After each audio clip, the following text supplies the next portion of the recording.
Hello guys, welcome to our channel. और आज हम लेके Ertugrul to Erdogan Turkey after 2023 part 2 का रिएक्शन। एंड ये जो है इमरान खान का चैनल है। वैसे देखा था पीएम इमरान खान का नहीं, ये एक न्यूज़ एंकर है। इमरान खान समा टीवी के एंकर है, तो इनका न्यूज़ चैनल है और इनका कह सकते हैं यूट्यूब पे चैनल है जिसपे न्यूज़ देते हैं और सब बताते हैं। तो ये हमें वीडियो किसी ने भेजी कि बताने के लिए कि टर्की में 2023 के बाद क्या होने वाला है, क्या टर्की सुपर पावर बनने वाला है।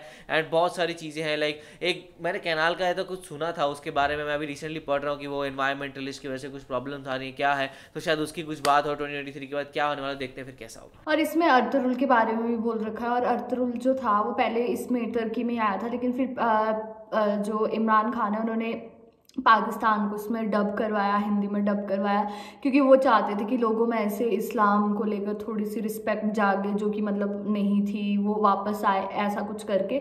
तो अर्तुगरुल पाकिस्तान में आया था और मुझे ऐसे लगता है कि पाकिस्तान और अर्तुगरुल की काफ़ी अच्छी ऐसे बनती भी है और दोनों काफ़ी सेम कंट्रीज है। तो कुछ इससे रिलेटेड ये वीडियो होने वाली है, तो देखते हैं वीडियो कैसे होने वाली है भाई। तो देख लेते हैं कैसा होगा, तो आप भी देखो, हम भी देखते हैं। Let's start. नाज़रीन, हम अभी पिछली एपिसोड में तस्करा कर रहे थे अर्तुगरुल गाजी का और उनके बेटे उस्मान का, जिसने खुलाफत उस्मानिया की बुनियाद रखी। बड़े तगड़े लोग थे, बड़े पक्के मुसलमान थे और इन्होंने 600 साल तक अपने उसूलों के ऊपर हुक्मरानी की है और खिलाफत चलाई है। मुसलमानों का झंडा और इस्लाम का झंडा इन्होंने बुलंद रखा है और दुनिया से हार नहीं मानी। बहुत सारी जंगें लड़ी हैं, बहुत सारे इलाके फतह किए हैं और इस्लाम को बेशुमार इलाकों तक फैलाया है। लेकिन उसके बाद फिर जवाल आया, जवाल लंबा होता चला गया और 100 साल के बाद अब वो मुआहिदा ख़त्म होने जा रहा है जिसको मुआहिदा लौज़ान कहते हैं। ये मुआहिदा क्या था? जब उस्मानिया खिलाफत का खात्मा होता है तो बरतानिया अपने हलीफों के साथ मिलकर मजबूर करता है तुर्की को कि वो अपनी बाउंड्री में बंद हो जाए। अच्छा। और 5 शराइत रखता है। वो 5 शराइत आज भी फ्रांस के अंदर मौजूद हैं। वहाँ पे उनके पास एक जगह पे वो उन्होंने वो फ्रेंच के अंदर वो लिखा हुआ है मुआहिदा, वो उन्होंने संभाल के रखा हुआ है। उस मुआहिदे के अंदर जो अहम चीज़ें हैं 5 हैं, मैं आपके सामने रखता हूँ। नंबर 1, खिलाफत उस्मानिया ख़त्म कर दी जाएगी। उसके जानशीनों को बाद में कत्ल किया गया, उनको गायब किया गया, उनको जिला वतन किया गया और उनके असासे जब्त कर लिए गए। और इनके असासे जब जब्त किए गए तो 3 बड़े आज़मों के अंदर बेशुमार मालो दौलत था, बहुत सारी जायदाद थी जो सारी बरतानिया और उसके इत्तेहादियों के पास चली गई। उसके बाद तुर्की को एक सेकुलर रियासत बना दिया गया, उसमें से इस्लाम को ख़त्म कर दिया गया, खिलाफत के ऊपर पाबंदी लगा दी गई और तुर्की के ऊपर एक और पाबंदी लगी कि पेट्रोल नहीं निकाल सकता या मादनियात नहीं निकाल सकता अपने मुल्क में से भी और बाहर भी कहीं से नहीं निकाल सकता। ड्रिलिंग नहीं कर सकता चाहे पेट्रोल नीचे मौजूद है, ये सिर्फ पेट्रोल खरीदेगा। ये बहुत बड़ी ज्यादती थी उनके साथ हुई। बास्फोरस का एक उनके पास समुंदर है, साहिल समुंदर है, बहुत ज़बरदस्त उनकी बंदरगाह है, उसको बैनुल अक़वामी करार दे दिया गया कि जो मर्जी यहाँ से जाए, जो मर्जी यहाँ से आए, तुर्की जो है वो टैक्स नहीं ले पाएगा। अच्छा, ये बहुत बड़ी पाबंदी तो बहुत इकोनॉमी पे आने की दिक्कत। याद रखें कि नहर स्वीज जो है वो रीढ़ की हड्डी है दुनिया भर की तजारत की। इसी तरह ये बास्फोरस जो है ये दूसरी सबसे इंपॉर्टेंट जगह है और आने वाले वक्त में ये पहले नंबर पे आ जाएगी। वो कैसे, वो मैं आपको बताऊंगा। अब 100 साल के लिए मुआहिदा था कि 100 साल तक तुर्की इसकी खिलाफ वर्जी नहीं करेगा। अगर आपने कभी उम्रा किया हो या हज किया हो और आप तुर्कों को वहाँ पे उम्रे या हज पे आता हुआ देखें तो आप गौर करेंगे कि उनके हाथ में एक नक्शा होता है। अमूमन तुर्कों के हाथ में एक नक्शा होता है। अच्छा। क्योंकि उन्होंने बहुत अरसे तक हिजाज़ मुक़द्दस के ऊपर जो है वो अपनी जिम्मेदारी अदा की है, मदीना मुनव्वरा और मक्का मुअज़्ज़मा में आने वाले लोगों की मेज़बानी की है और उनको इतना ज़्यादा इसके साथ लगाव और उन्स है कि वहाँ जब भी सऊदी अरब कोई नक्शे में तब्दीली करता है तो उनके मुआहिदे के मुताबिक वो एक एक पत्थर और एक एक ईंट उठाकर वहाँ वापस ले जाते हैं अपने मुल्क में। वहाँ पे बहुत बड़ा टॉप कॉपिया म्यूज़ियम है जो इस्तांबुल के अंदर है। अगर कभी आपको मौका मिले तो आप उसको जाकर देखें। आप सारा दिन भी घूमें तो आप उसको नहीं देख सकते। वहाँ पे उन्होंने तमाम चीज़ें पहुँचाई हैं ताकि उनके लोगों को याद रहे कि अल्लाह ताला ने खाना काबा और मस्जिद नबवी की मेज़बानी की जिम्मेदारी इनके पास 625 साल तक रखी है।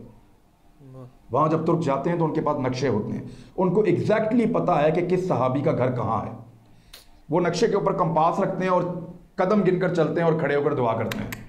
बाद का जो अरबी शुरते हैं या पुलिस वाले उनको शुरता कहते हैं, वो उनको रोकते भी हैं, पकड़ते भी हैं, नक्शा भी छीनते हैं। लेकिन वो तुर्क जो हैं वो ख़ास किस्म के इकट्ठे होकर लिबास में जाते हैं, एक तरह के दिखते हैं, एक तरह के जूते पहनेंगे, एक तरह के बैग्स पहनेंगे।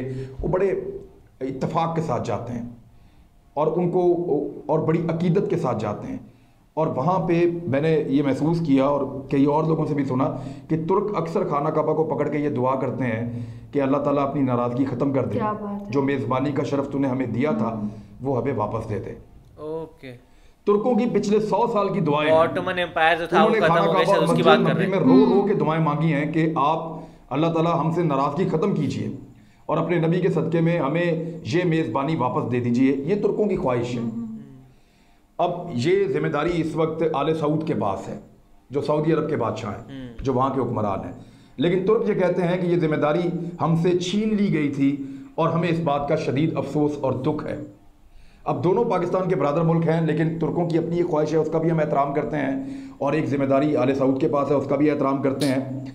लेकिन इन दोनों में से इसका अहल कौन है, इसका फैसला आप सब अपनी जगह पे कर सकते हैं। कुछ फैक्ट्स मैं आपके सामने रख सकता हूँ। अब 100 साल ख़त्म होने वाले हैं, तुर्की करेगा क्या? तुर्की सबसे पहले जो उसका प्लान है वो ड्रिलिंग शुरू करेगा तेल के लिए। बहुत सारी जगहों पे तुर्की में तेल मौजूद है, वो तेल निकालेगा, दुनिया को बेचेगा, या अपनी ज़रूरत का तेल फ़ौरन निकालेगा और इसमें खुद कफील होने की कोशिश करेगा। अच्छा। दूसरा, वो बास्फोरस के समंदर पे टैक्स लगाएगा। वो टैक्स लेने की कोशिश करेगा, जो जहाज वहां से गुजरते हैं उनसे कहेगा कि 100 साल मुकम्मल हो गए, अब आप टैक्स दें, टैक्स दिए बगैर हम आपको यहाँ से नहीं जाने देंगे। उसके अलावा तुर्की एक नहर बनाने की तैयारी कर रहा है जिसका नाम इस्तांबुल कैनाल रखा गया है। ये कैनाल जो है ये मुस्तकबिल के अंदर आने वाले 5-7 साल के अंदर ये नहर स्वीज से ज़्यादा इम्पॉर्टेंट एक नहर बन जाएगी। दुनिया भर के जहाज यहाँ से गुजरेंगे और तुर्की टैक्स वसूल करेगा, टोल वसूल करेगा और इतना पैसा कमाएगा कि कोई सोच भी नहीं सकता। तो अभी इसमें बहुत एनवायरमेंटल इश्यूज आ रहे हैं सिचुएशन आने वाले वक्त में। दूसरा, आपने गौर किया होगा कि तैयब उर्दगान ने एक काम शुरू कर दिया। फ़लस्तीन में कुछ होता है, सबसे पहले शोर मचाते हैं। इनका एक शिप भी गया था, आपको याद होगा, अद्वियात और मदद का सामान लेकर गज़ा तक। पाकिस्तानी सहाफ़ी भी उसमें गए थे। तो ये जिस पे इसराइल ने हमला भी किया था, तो गज़ा तक इन्होंने बहुत दफ़ा कोशिश की उनकी मदद करने की। और ये तुर्कों की हमेशा तुर्कों की कोशिश है तैयब उर्दगान की क़यादत में कि फ़लस्तीन का मुकदमा बेहतर अंदाज में लड़े। दुनिया में जहाँ भी मुसलमानों के साथ ज़्यादती या जुल्म होता है, तुर्की सबसे पहले खड़ा होता है, कश्मीर के लिए सबसे पहले आवाज़ उठाता है। और जहाँ पे भी, यानी अभी कुछ अरसा पहले बर्मा में मुसलमानों के साथ जो कुछ हुआ, म्यांमार में, उसका नया नाम म्यांमार है, पुराना नाम उसका बर्मा है, वहाँ जो मुसलमानों के साथ वहाँ की हुकूमत ने किया, तो तैयब उर्दगान और उनकी वाइफ ने अपना रोल प्ले किया।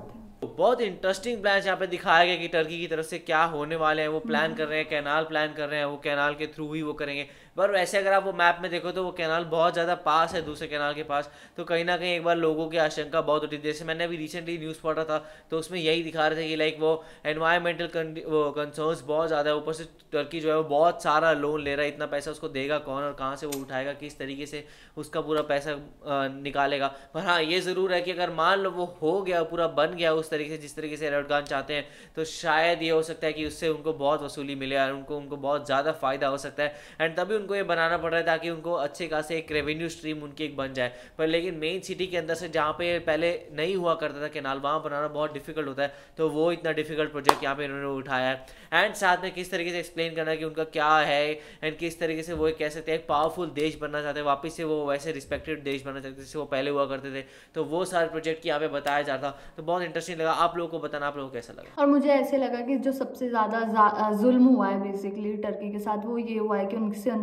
उनको मना कर दिया गया टैक्स लेने के। और मुझे क्या ऐसा होता है, ये इवन जो टैक्स होता है वो किसी भी कंट्री की इकोनॉमी में वो बहुत बड़ा पार्टिसिपेट करता है वो, तो इवन वो उसको टैक्स नहीं ले सकती। इवन उसका ऐसा था कि जो पेट्रोल था आप उसको इवन ड्रिल नहीं कर सकते, वो अपना, अगर वही बात हुई ना घर पे सोना हो फिर भी आप उसको यूज़ नहीं कर सकते, तो सेम वही वाली चीज़ है टर्की के साथ। तो ये तो बोल सकते हैं कि हम टर्की के साथ काफ़ी ऐसे जुल्म हुए हैं, लेकिन अब कुछ टाइम बाद वो सारा जो बनाए थे रूल्स, शर्तें थी बेसिकली, वो सब कुछ ख़त्म हो जाएगी। और मुझे ऐसे लगता है कि अगर जो टर्की अगर सच में ये चीज़ें कर लेगा, वो मतलब जब टैक्स ले लेगा और वो पेट्रोल भी यूज़ करेगा ऑब्वियसली।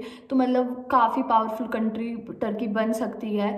और जो टर्की उसमें डेवलपमेंट तो आराम से स्टार्ट हो ही जाएगी, जब उसके पास ठीक ठाक पैसा आ जाएगा तो आराम से डेवलपमेंट स्टार्ट हो जाएगी। और वो चाइना का भी वो अच्छा खासा दोस्त है, और जैसे चाइना के और पाकिस्तान के लोग भी उसने कहा है कि बहुत ज़्यादा विजिट करते हैं टर्की, तो इससे टर्की को बहुत ज़्यादा बेनिफिट होने वाला है। भाई तो पता चलेगा 2023 तक क्या होता है, टर्की का असलियत में क्या होता है। तो आप लोगों को वीडियो कैसी लगी आपको जरूर बताएगा, इसे लाइक करते जाइए, कमेंट करते जाइए, शेयर करते जाइए, सब्सक्राइब करते जाइए। बाय।